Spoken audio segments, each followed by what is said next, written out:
Hi friends, welcome to Mahathi Sairam channel. ఈరోజు నేను మీకు యక్ష ప్రశ్నల గురించి చెప్పదలుచుకున్నాను. దానికోసమే ఈ వీడియో కూడా చేస్తున్నాను. మీలో కొంతమందికి యక్ష ప్రశ్నల గురించి తెలుసు, చాలా మందికి తెలియదు. అందులో ముఖ్యంగా ఈ తరం చిన్నారులకు అసలు దాని గురించి ఏమీ తెలియదు. వాళ్ళకి తెలియజేయడం అన్నదే ఈ వీడియో యొక్క లక్ష్యం. అంచేత మీరందరూ కూడా తప్పకుండా ఈ ప్రశ్నల గురించి పిల్లలకు చూపించి వాళ్ళకి చెప్పండి, వాళ్ళకి నేర్పించండి. మహాభారతం అరణ్య పర్వంలో పాండవులు అరణ్యవాసంలో ఉన్నప్పుడు ఒక బ్రాహ్మణుడు పాండవుల వద్దకు వచ్చి తన అరణి లేడు కొమ్మల్లో ఇరుక్కొని పోయిందని దాన్ని తెచ్చి ఇవ్వవలసిందిగా ఆ బ్రాహ్మణుడు కోరగా, ధర్మరాజు నలుగురు తమ్ములతో లేడిని పట్టుటకు బయలుదేరాడు. కొంతసేపటికి ఆ లేడి కనపడకుండా మాయమైంది. వెతికి వెతికి అలసట చెంది మంచినీళ్లు తెమ్మని నకులుని పంపించాడు.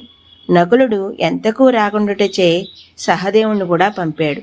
అదేవిధంగా అర్జునుడును భీముడును ఎవ్వరూ తిరిగి రాలేదు. చివరకు ధర్మరాజే బయలుదేరాడు. మంచినీటి కొలను ప్రక్కనే నలుగురు తమ్ముల్ని చూసి ఎంతో దుఃఖించాడు.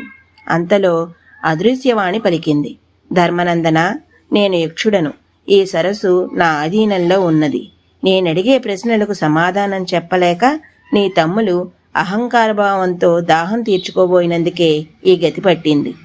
నీవైనా నా ప్రశ్నకు సమాధానం చెప్పి నీ దాహం తీర్చుకో అన్నాడు యక్షుడు. సరే అన్నాడు ధర్మరాజు.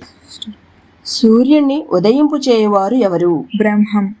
సూర్యుని చుట్టూ తిరుగువారు ఎవరు? దేవతలు. సూర్యుని అస్తమింపచేయునది ఏది? ధర్మం.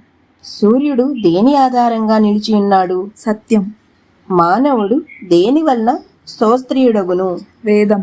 మానవుడు దేని వలన మహత్తును పొందును? తపస్సు.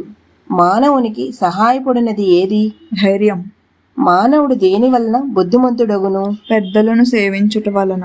మానవుడు మానవత్వమును ఎట్లు పొందును? అధ్యయనము వలన. మానవునికి సాధుత్వాలు ఎట్లా సంభవిస్తాయి?